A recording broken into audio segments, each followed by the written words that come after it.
Welcome to Buddha's in Your Landfill. This is the second, get my cord right here.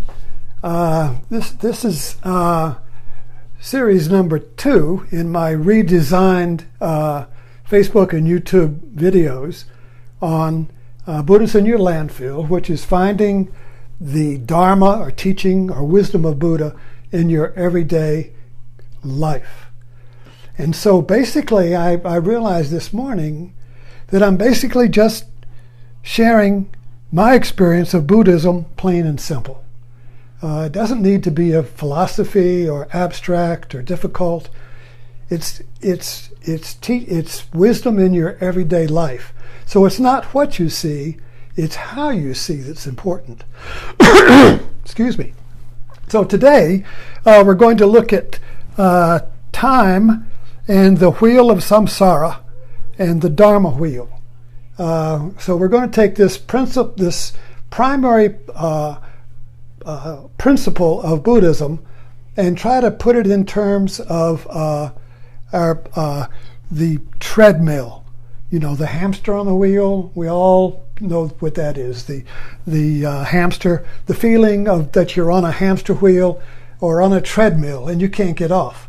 The world won't stop. The treadmill motor won't stop. And so you have to just keep going. And this creates tremendous stress and tension and anxiety, frustration, outrage.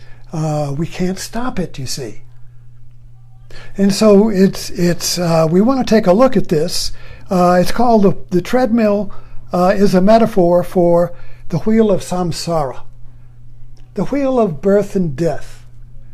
Now, Buddhism started out, basically, as a monastic tradition that was for monks. And the goal was to escape reincarnation and the rebirth and the cycle of rebirth. Well, Buddhism started, what Buddha taught was about 500, 600 years before Christ. So at the time of Christ, at that particular axis in human history, not only was Christianity and the teaching of Jesus awakened, or the Dharma, which means teaching of Jesus, became an awakening in human consciousness. Buddhism changed.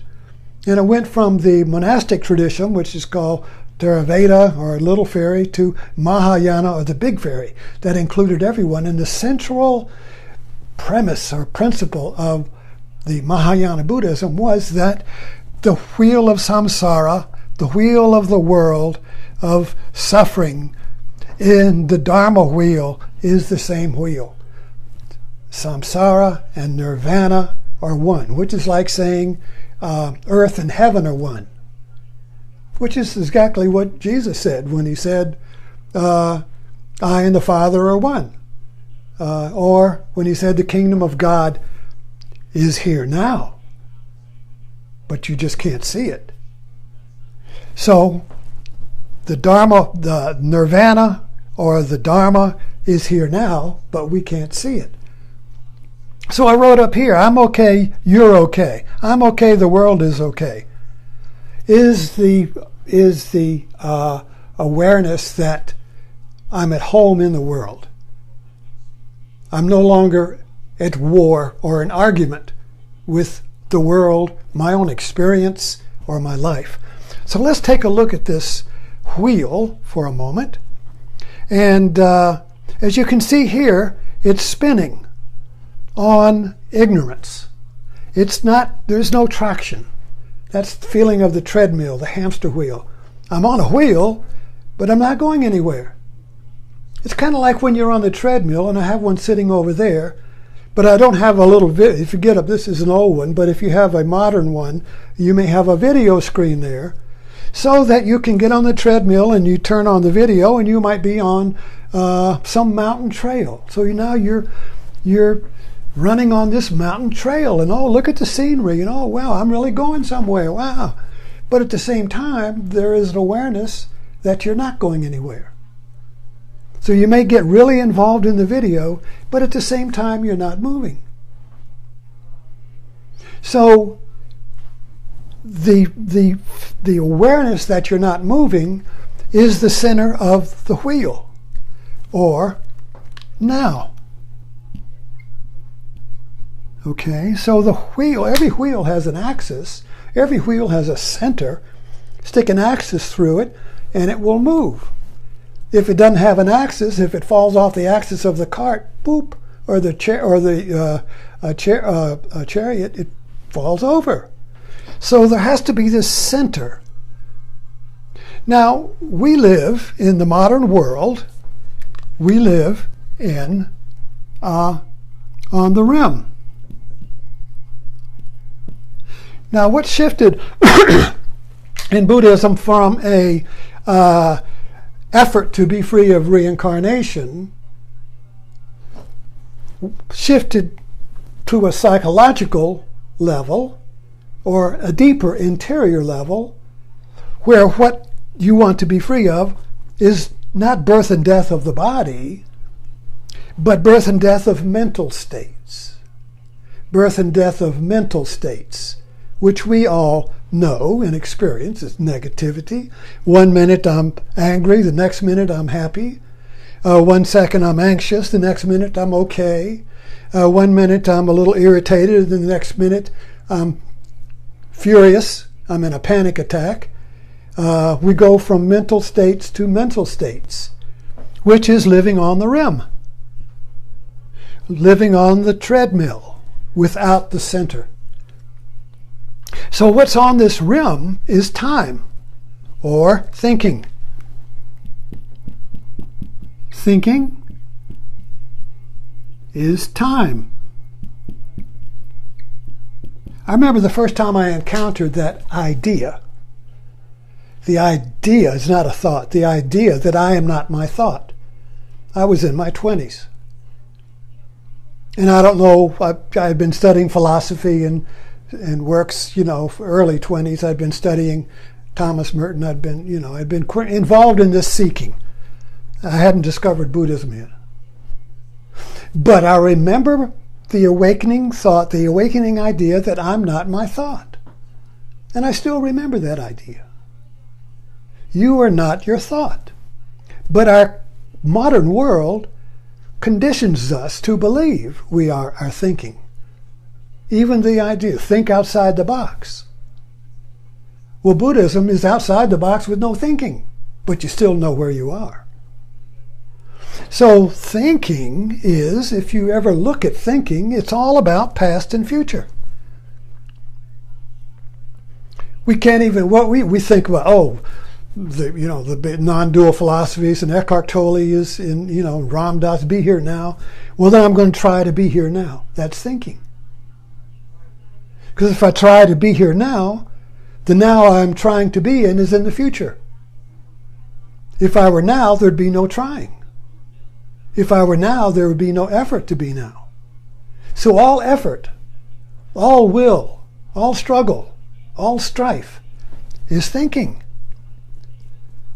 Past or future. I either want to restore myself the way I used to be, restore romance, restore my creativity. Oh, I used to be so creative and now I'm not. So I want to restore that. Or I had a spiritual experience and I want it to continue. I want to get back into that place. I experienced this peace that passes understanding and I want to get back to it. How do I get back to it? Or the promised lands in the future. How do I get to the promised land? How do I get to be better? How do I improve myself? Thinking, time, mental states. The wheel of samsara. Struggling, effort, trying to get somewhere, when all the time we're in one place. But because of our ignorance, because we believe that our thinking is real, we don't realize that we're already where we want to get. That is ignorance. It's a turning away from the now, from my center. And here's what people get screwed up in. I mean, I've been screwed up in. I'm still screwed up in it. Is that my true self, my eternal self, my deathless self, my creative self, my joyous self, the self that I'm speaking to you right now in, is the center. So the problem is we have two me's. There is the me that is in time, and there is the I that is in the center. Now we will fall into this center. We will fall into this I that is not thinking. I am. I am before I'm something, because something is thinking and in time. So this now is always now, or always now, but thinking says, I've got to get to now. So there are two me's. There's the me on the rim, which is my personality, my name, your history, your memories, people who know you. They say, oh, hi, Jane, hi, Ed. I remember you because I met you before and everything. They don't, if they meet you for the first time, they say, well, who are you? Where do you work? What's your family? I know here in the country where I live, Blackstone, Virginia, when you meet somebody new, the memory computer starts going and says, well, you must be related to so-and-so. And, you're related to, or you're the cousin of, or I met you, and bam, and the computer goes, I know who you are now. I've got you placed. And already you're known. And you're safe, you see. But what if you have no name? What if you have no definition? You become like the obelisk in Space Odyssey 2001. The mystery. And that's a little frightening. Who is that? They do a lot of experiments. Somebody sits in a room with the bag over their head. Who is this? It changes the dynamics of the room. So this thinking also is the known. Okay, I want to make everything known, in place, on this treadmill of time, on this wheel of suffering, on this wheel of mental states. Even right there, you see, if you meet somebody and you start running your search, just like a Google search, I gotta refer this person to something I know. Oh, you were in Cleveland. Well, I went to Cleveland once. Connection, ding. You see. But if you can't make any connection with the person, you keep searching. The little ball keeps going like that, right? It's got to come up with some link. It can't be no link at all. Oh, you're an American. There you go. Oh, you're white. Oh, there you go. Or you're black. Oh, there you go. Or you're a Christian. Or you're, whatever. You got to fit into something that's defined. Thinking. The known. We can't leave anything a mystery. But the center is a mystery. The center, the axis of my psyche, the axis of myself, the axis of you is a mystery. Because it's not defined. Definition, the known, time, past, future, struggle, is all on the rim. The mystery is here, you see. We don't want to go there. Because if I go there, I've transcended thought. I've broken through the barrier of the known. I'm in the unknown. I'm in the undefined. I'm the unborn, you see. The unborn. When as soon as you're known, you're born. You got a name. You got a place. You got a family. You got a history, a memory, a definition. But before you were born, who were you? You were a mystery. And that is the now. This present moment is a mystery because it's absolute potential. It's creating itself right now. It's not the created. Even religion gets us screwed up here. Because religion says, well, God created everything. Well, that means God's created everything, made it known. All you got to do is figure out what God created. But it's already created. It's already defined, you see. There's no mystery. So this shift in Buddhism, plain and simple, basically, is to take these very abstract ideas and try to figure them out in our everyday life, what it feels like. So let's close with this idea that Buddhism is about liberation from the birth and death of mental states. The Dharma, and this is why I like to say Dharma, Buddha Dharma, rather than Buddhism, because you say Buddhism is a religion. Well, it's not a religion. Some people like to make it a religion, and I'm not a Buddhist. You see. So, but I do apply and discover the Dharma, or this miraculous teaching, in my everyday life. And I'm really compelled to kind of share it with you. So, please share and subscribe. If you're on Facebook, share this. If you're on YouTube, subscribe to this. And I'll continue making Buddhism plain and simple by pulling the cotton ball of these rather abstract principles apart so that we can see them in our everyday life. The Zen master says, enlightenment is everyday mind. Your everyday mind. But you have to discover it there. So thank you for dropping in. And I'll see you the next time. Oh, by the way, tune in to my Martini talks in the evening at 5 o'clock. And don't